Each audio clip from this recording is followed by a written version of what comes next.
听见了吧？那都是您的臣民，他们是来瞻仰托尔扈特汗国未来的可汗。脱掉您现在的衣服吧，当您出现在他们面前的时候，身上穿的应该是和他们一样的服装。我知道我该怎么面对我的臣民。娜塔莉亚，尽管我将是图尔扈特的统治者，可是在我心中，女皇的利益永远高于一切。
如果你能容忍这件事情的发生，那将是整个托尔扈特汗国的耻辱。阿瑟赖拒绝穿自己民族的服装，他只能在东正教的教堂里闻女皇的裙边，没有权利以汗国王子的身份站在托尔扈特人民的面前。不能让一个异教徒接受我们人民的欢呼。我们的祖先并没有离我们而去，他们的灵魂就在我们托尔扈特人中间。我的汗，用你公正的心来审判这些叛逆吧。对，惩罚这个玷污了托尔扈特人灵魂和神灵的异教徒吧，这是祖先的意志呀！惩罚他！不许乱！不许乱！安静，安静，贵族们，贵族们，难道你们都昏了头吗？英明的汗王还没有说话，收起你们的武器。丹增妈妈，启用你的智慧，向佛爷祈祷吧。别让我们托尔扈特汗国变成东正教的礼拜堂啊！我们的民族不需要外国自私自利的保护，我们已经忍耐了好多代人了，其后果是我们的人民大批死亡，我们的传统和生活方式被迫改变。我们要维护我们的传统，维护我们的生活方式，任何人不能改变。对，没错，不能改变，不能穿着这身衣服站在我们面前。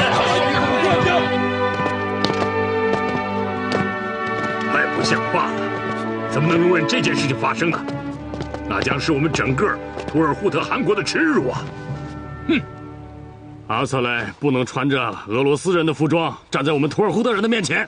对，不能让一个异教徒接受我们人民的欢呼。对，俄罗斯宫廷教育对他的影响，还是超出了我的想象。他的固执，也让我处于非常难堪的境地。我无法控制自己的愤怒，也不能因此迁怒于身负监管孩子责任的娜塔莉亚，这让事情朝着相当危险的方向发展。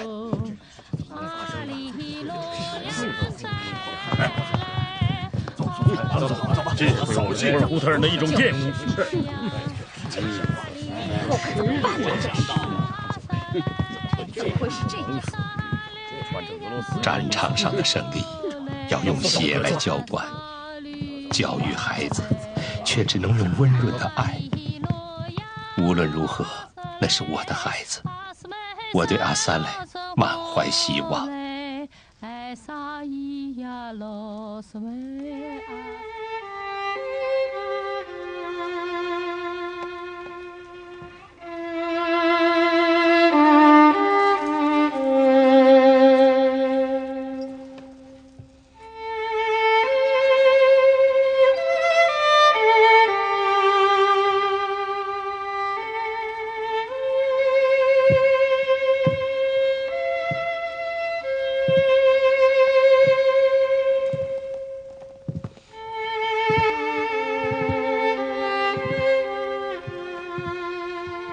娜塔莉亚，你以为这是俄罗斯胜利了吗？利用一个孩子的无知，利用一种卑鄙的手段去塑造一个让图尔扈特人蒙羞的阿萨莱，你们以为你们这样就可以称霸在图尔扈特汗国之上了吗？你不要跟我喊！难道这是我愿意看到的吗，汗王？我和你一样痛苦和不安。你记住，这是俄罗斯的耻辱。我要用自身的血和全体图尔扈特人的愤怒，让你的女皇和我们一样的承受相应的痛苦和哭泣。你以为女皇的外甥女就一定和女皇有着同样的心吗？你以为眼泪也是邪恶的吗？在我的身上发泄对女皇和俄罗斯的仇恨，你不会获得满足。侮辱一个毫无自卫能力的女人是您的愿望吗，阁下？这是您的耻辱。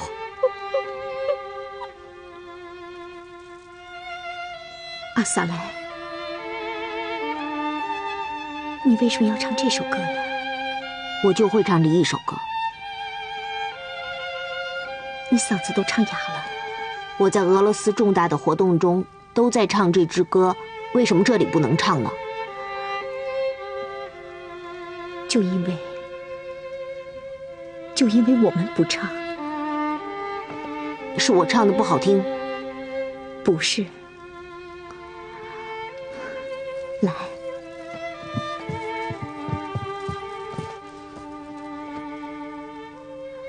阿萨莱，就像你拒绝穿蒙古袍一样，这里的人也拒绝唱这首歌，你明白吗？在俄罗斯盛大的活动中都要穿这身衣服，我没有错。但是我要告诉你，你错了。你是图尔扈特人，这里是我们自己的汗国。你拒绝了你的族人，得不到他们的支持，他们是要指责你的，因为你错了，是要认错的。妈妈，我冷，我要拿脚。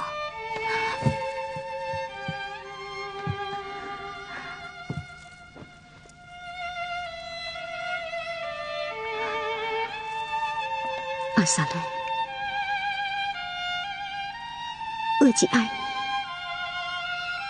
你不想回家吗？我的家在遥远的圣彼得堡，那里和这里不一样。其实我们的家在遥远的东方，图尔扈特人的家不在这。妈妈，跟我一块儿回圣彼得堡吧。我要回家。孩子，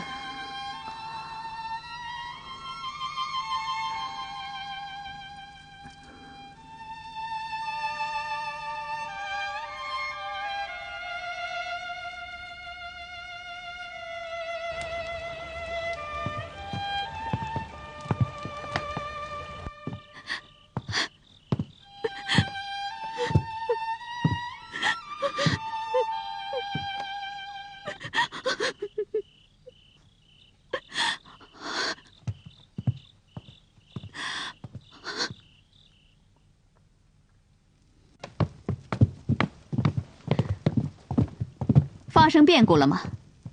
不再关押我了，否则您不会突然改变主意。不过，无论如何，您做出了一个非常明智的决定，赦免了我，等于赦免了韩国。你错了，我并不惧怕俄罗斯。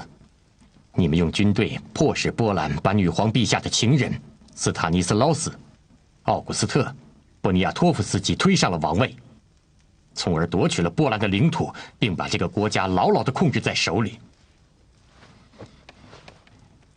现在你们又要把波兰的模式用于图尔扈特汗国，通过信奉东正教的阿萨赖来控制汗国，使其俄罗斯化。我绝不会让你们达到目的。图尔扈特是崇尚自由的人民，他们不会像波兰人一样任凭摆布、驯服地接受女皇的控制。这是我原谅您的唯一原因。为什么？因为您的仇恨是针对俄国和女皇陛下的。难道这和您没关系吗？您准备怎么面对这件事情的后果？就要看俄罗斯怎么对待我们了。对女皇陛下来说，您的行为是不可饶恕的。图尔扈特人生来就是战士，他们把自己一半的生命丢在了战场上。与瑞典人作战，与土耳其人作战，和与俄罗斯人作战在本质上是没有区别的。我们本来就随时面对着牺牲。可您从来就不想做一个失败者，阁下。图尔扈特人无法战胜俄罗斯，但能深深地刺伤女皇陛下。您到底是谁？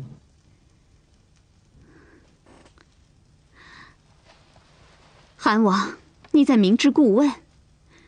我是女皇陛下的外甥女，娜塔莉亚·尼古拉耶夫娜。阁下，为了您和您的韩国，请马上解除对我的关押。您不能公然对抗俄国，恢复承认我的女皇陛下使者的地位，是您目前唯一的选择。据我所知，女皇陛下并不很支持你的权利，所以导致了您的地位一直不稳定，难免被别人觊觎。你自由了，愿走愿留由你决定。不过，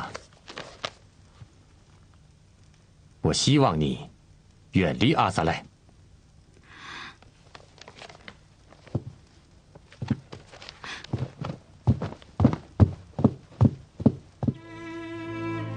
陛下，我已经来到了这个遥远而陌生的地方。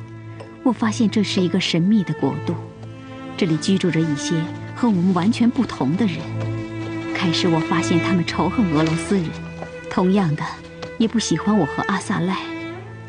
陛下，韩国形势正常，表面上的不平静是因为沃巴西汗在准确而积极地执行您的出征命令，图尔扈特军团在集结。总之，一切都在有条不紊地运行。图尔扈特未来的汗王，您的教子伊凡伊列伊奇始终保持着皇家的高贵。他已经明确地意识到，植根于他精神深处的高尚的俄罗斯文化和图尔扈特传统的格格不入，就像东正教和佛教的相悖。这使他可以理性和明智地保持和家人的距离。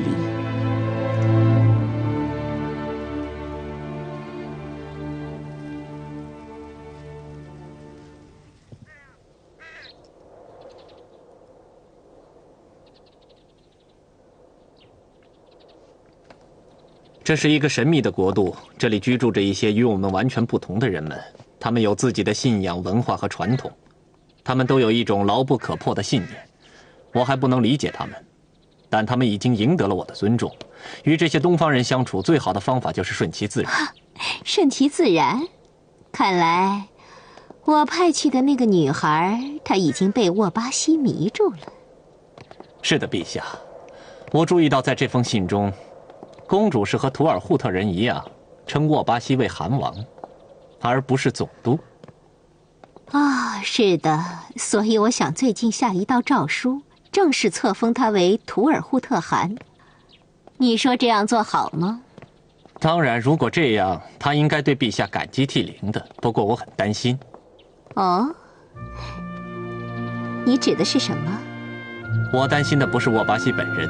据我得到的消息，现在图尔扈特汗国内存在着许多不安分的力量。我知道，不过你会看到我的一系列措施。我告诉你，控制一个男人最好的方法是给他权力，再派去一个掌握他的女人。也就是说，陛下让沃巴西当皇帝，再让娜塔莉亚公主当他的太上皇。你可真聪明，妮莎。想一想，这个近乎完美的链条上，还缺个什么环节呢？哦，陛下，我怎么能与您的智慧相比呢？好了，过不了多久，你就会看到我那个神秘的链条部分。哦，对了，你好像跟我说过，有一个从中国跑来的准噶尔人，他叫什么？哦，他叫色楞，他是中国的通缉犯，据说杀死了清朝皇帝的一个重要官员。在他的身边有不少手下，还有跟随他的一大群族人。那他们现在在哪儿呢？哦，他们逃来之后，清朝政府曾要求引渡，被我们拒绝了。现在他们在小帐哈萨克努尔哈里的地盘上借地居住，可那个贪婪的努尔哈里总在抱怨，说是占了他的便宜。他们和图尔扈特原先好像是属于同一部族。您说得很对。好吧，我看我们就叫那个色楞到图尔扈特去，这就有意思了。是啊，太好了，陛下真是英明啊！您这么一说，我也觉得这是最好的办法。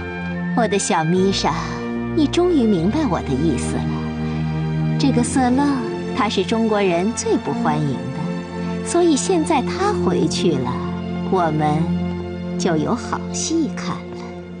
咱们等着瞧吧。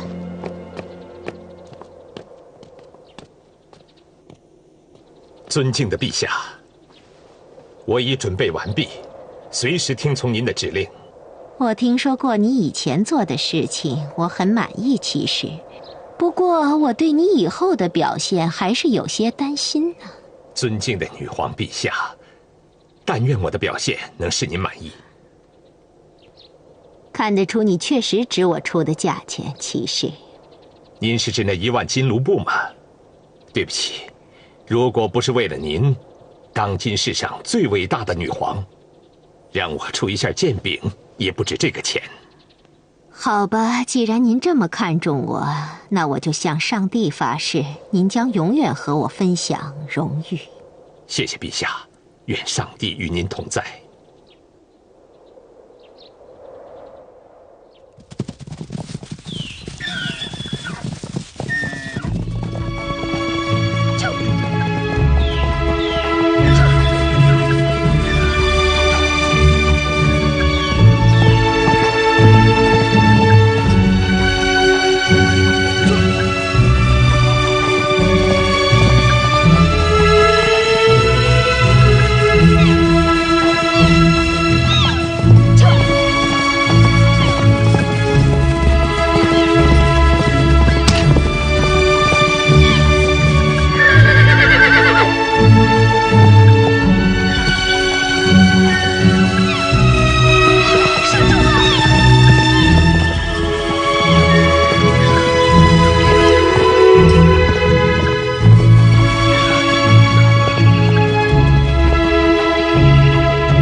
你好，公主殿下。别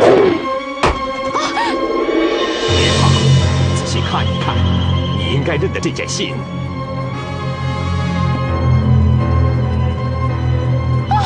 站住，殿下！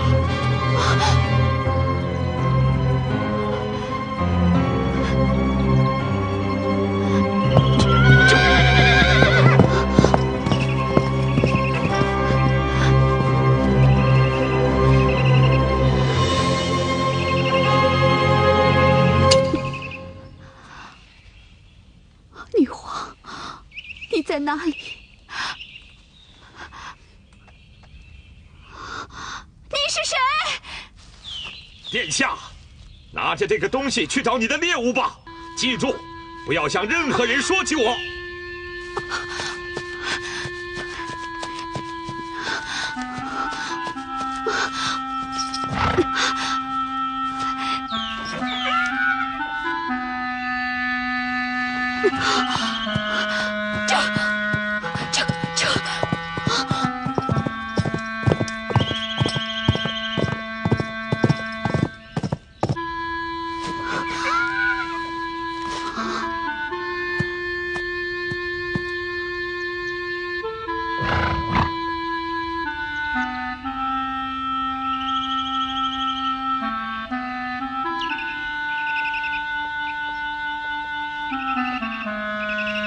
亲爱的娜迦，你好吗？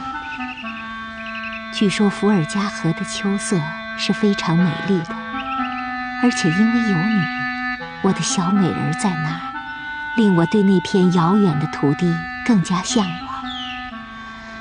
圣彼得堡的白夜又快要降临了，而我却没有你那样幸运，能够独自到远方去，用自己的魅力去征服一位年轻又骄傲的狮子。一队哥萨克的精锐骑兵已经集结，并且开始向韩国开进。而且，跟他们一起来的，还有一批准噶尔移民。这些准噶尔移民是？据说这些人是新近从中国叛逃到俄罗斯的。还有，不少人传言，女皇向韩国派出了一位神秘特使，可是至今谁也没有见过这位影子一般的人物。你的这些消息可靠吗？很久以来，我就秘密花钱，向各种身份的人收买情报。一切迹象都表明，俄罗斯要下手了。那他这么匆忙地封我当汗，是什么意思？韩王，您还没明白吗？总督是一种官职，当总督不能没有起码的能力和威信。可是，韩王依照我们的传统，最基本的条件只是血统。这就是说，在您成为韩王之后，一旦有任何不测，您的儿子就能够立即掌握韩国的最高权力。您别忘了，韩王，这里还有一位他的钦定监护人。从一开始我就想到了，阿萨莱会成为韩国最大的威胁。可是我没有想到，会来得这么快。韩王，阿萨莱不是威胁。我就是在彼得堡度过的童年，贵族学校、教堂、唱诗班。可是我并没有成为一个俄罗斯人。关键是，从现在起，让阿瑟莱在一个远离俄罗斯，尤其是那个日耳曼女人的影响的环境继续长大。那么，到他可能继承您的汗位的时候，就绝不会再是现在的样子。韩王，到了今天，您还不肯把心里话说出来吗？韩王，难道您真的要永远做那个女皇的忠实的奴仆吗？难道您真的对那个女人还抱着希望吗？甚至，住口！对不起，韩王，请您原谅我的胡言乱语。可您为什么还不决断呢？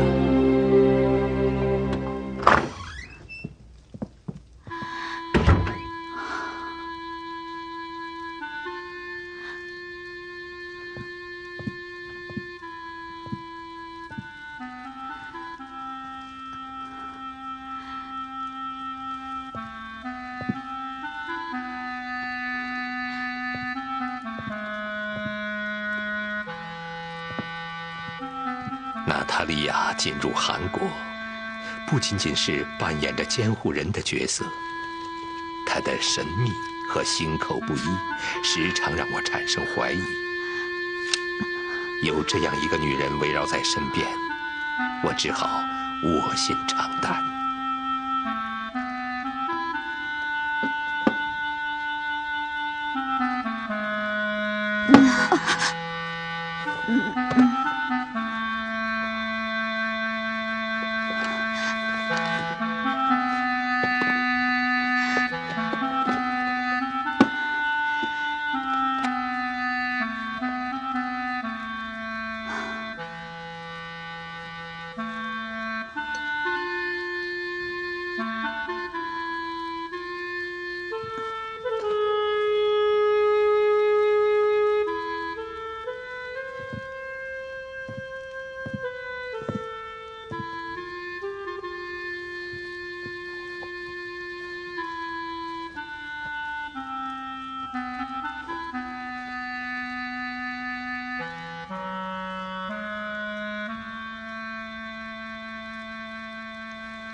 很久以来，给我们提供情报的人都来自皇宫内部，肯定比来自官方的文件更快、更准。女皇这个时候正式册封您为代理汗王，意味着您随时会面临危险。韩，暂时的平定中，往往隐藏着更大的风暴，意想不到的事情还会发生。你在等什么呢？我是伴随着启明星一起降生的。佛祖从我降生那一时刻开始，就把回归故乡的重担交付给我。或许我比任何人都更多的在梦中见到过故乡的金色天山，可那是多么遥远的路啊！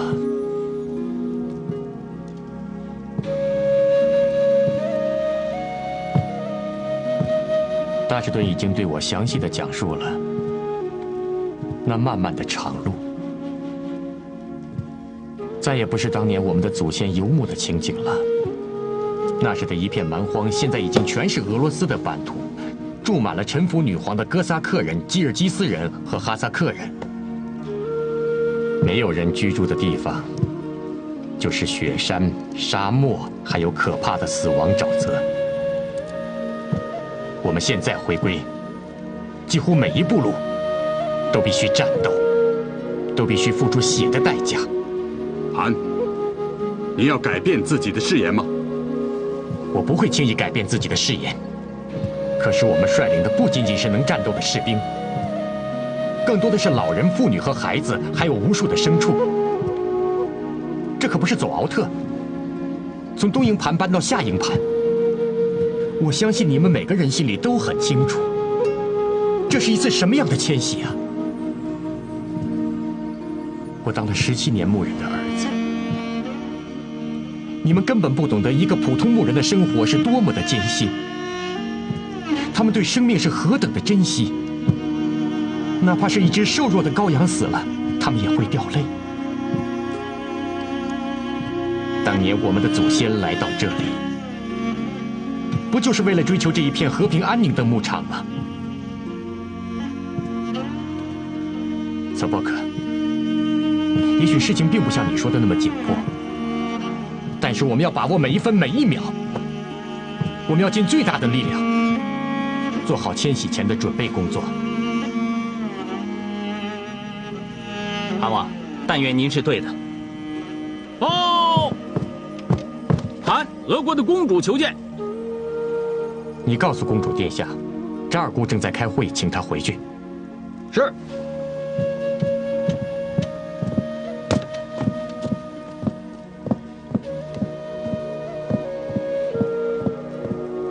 那就更没有理由拒绝我。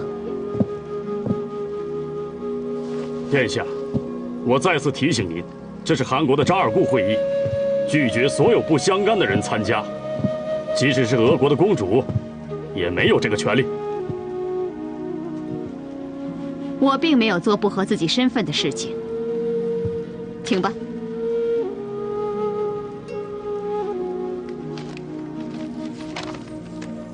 这是2份女皇陛下的任命书，韩，娜塔莉亚·尼古拉耶夫娜被任命为图尔扈特汗国的监督官，从宣布任命时刻起，她有权参与图尔扈特汗国扎尔固的所有会议。怎么会这样？俄国人怎么能参加我们的会议呢？这是违背法典规定的。就是啊，不能让他们来。妈妈，您说吧。我说的没错，女皇派来了宣布诏书的人。汗，您被正式册封为图尔扈特汗国的代理汗王。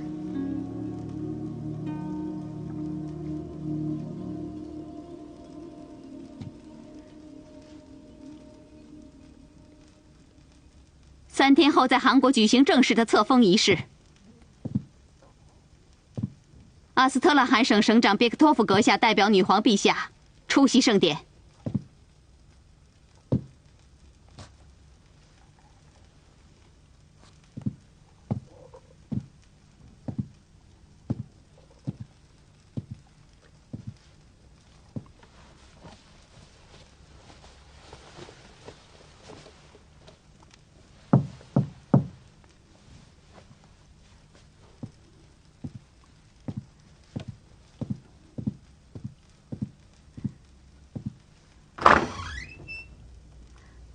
殿下，策不可太急。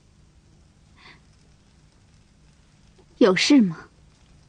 我是来向您道歉的，娜塔莉亚·尼古拉耶夫娜。我一直很敬重您，可是托尔扈特汗国在我的心中更重要。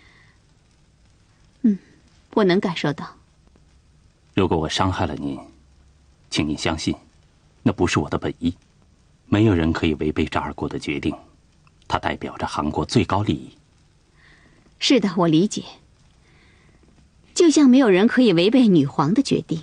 我很遗憾，如果您不是现在的身份，我会用韩国的最高礼遇对待你。这我相信。请您原谅。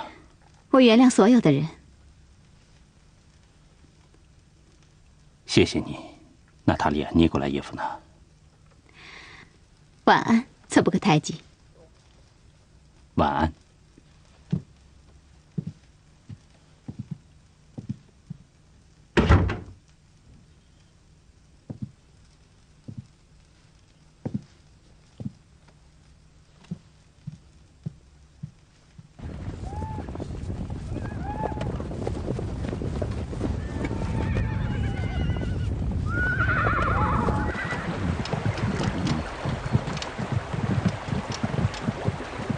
来了，啊，好的。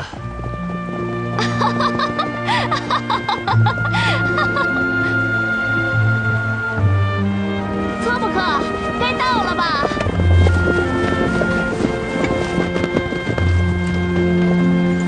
请通报，娜塔莉亚·尼古拉耶夫娜公主殿下和韩国扎尔部执行官策布克多尔济台吉到了。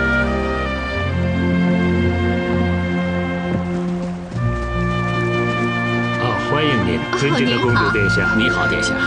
您每次出现在我面前，总是像冬天的阳光，要给我带来好运。哦，是吗？是，怪不得您的气色总是那么好。省长大人，你好啊，策布克老朋友。您永远是我最尊贵的客人。的中国茶。您这威武的军队，我的台吉府哪放得下呀？误会。现在请允许我介绍，这位是女皇陛下派来的格里戈利男爵阁下。策布克老朋友，请啊。省长大人，这位将军是谁？看起来应该是我们的同胞，怎么不介绍一下？你说他嘛，这就是大名鼎鼎的舍楞太极啊。舍楞？是的。你们在这干什么？走吧。大人，讲话注意分寸。我的族人不是你的家奴。非常不好，太极，您这样讲话很不好，知道吗？我怎样讲话，还用大人您来指教吗？太极，你可以对我不礼貌，可是您必须处理好您和图尔扈特人的关系。别忘了，您与您的族人是负有女皇陛下政府的特别使命的。太极，他们把我们当成什么了？我们忍了吧。谁让我们是在人家的土地上呢？听说舍楞当时确实已经向清朝大皇帝投降，还迎接一位清朝军官到他的军营。不过，他马上就杀了这位军官。在清朝大军来袭时，带人逃出了国境。至于到底是像他自己说的，是因为清军杀了他的兄弟才一时冲动，还是本来就是一条诡计，这我就不太清楚了。你是说诡计？我看不像。如果他只是跟着阿穆尔萨纳闹事，主子都败了，他怎么还要这样顽抗呢？或许他与早已逃亡的阿穆尔萨纳约好了，用清朝大官的人头向俄国人讨好呢。清朝和俄罗斯眼下并非交战的敌国，他何必这样呢？哼，无论如何，这个家伙反复无常，肯定是靠不住的。别忘了，当初咱们西迁游牧，就是为了不愿意跟准噶尔人冲突，没想到他们现在又追到这儿了。大士敦，你觉得舍楞这个人怎么样？我只是和他匆匆的见了一面，并没有接触交谈。不过，看来他在族人中还有很大的威信，而且听说他也是一位著名的勇士。韩，此人不可轻视。先看看他的羊皮里到底闷的什么药。如果他是朋友，我们就献上我们的美酒；如果是敌人，我们就赐他一把刀。直觉真是奇怪的东西。尽管关于舍楞有各种各样的说法，说他如何善变，讲他为人不义，我还是愿意相信和收留他。也许因为都是蒙古人，也许许多事情根本不需要理由。进。韩，这位就是准噶尔部2等台级舍楞将军。尊敬的沃巴西汗，准噶尔部2等台级舍楞向您请安了。我早就听说，图尔扈特人在俄罗斯建立了汗国，在这块辽阔丰美的牧场上，沐浴着腾格里的恩情，舍楞带着自己的部族追随你们来了，愿意生活在共同的韦拉特法典之下。我们满足您的愿望，不仅仅是因为女皇陛下的安置，是按照韦拉特法典的规定，图尔扈特不能拒绝一个准噶尔部贵族的求助。舍楞台吉，带着你的族人，在韩国的领地建立起自己的乌鲁斯吧。伟大的沃巴西汗，这是您对准噶尔的赦免。图尔扈特人没有因为准噶尔人曾经对他们的不公而耿耿于怀，舍楞从此永远是您的属民。我愿意为韩披荆斩棘，在所不惜。女皇命令我们集结1万名精锐骑兵，重返高加索前线参战。阿萨赖返回圣彼得堡接受教育，再选派300名贵族子弟随行陪读。在韩王出征期间，韩国由女皇陛下的监督官和扎尔古共同治理。300名，连彼得大帝都没要过这么多的人质，我不需要这样的封号，这是绞索。现在我们要做的就是稳住那个监督官，让他按照我们的想法去向圣彼得堡报告。韩王、特布克台吉，你们好。公主殿下，册封大典的事情我会办得让您满意的。殿下您也看到了，有些贵族对女皇陛下的旨意很不理解，有些情绪。我想，是不是应该在大典之前对此暂时保密，尤其是送走300名贵族子弟的事情，以免发生不测。可以的，大家有情绪，这个我可以理解。谢谢殿下的理解，我已经对征兵做出了安排。哦，对了，殿下，我听说陛下还向韩国派了一位特使，请问他什么时候到？这件事情我也不太清楚。韩，如果宣布阿萨赖回俄罗斯，央基那里……我现在就把这个讯息告诉我的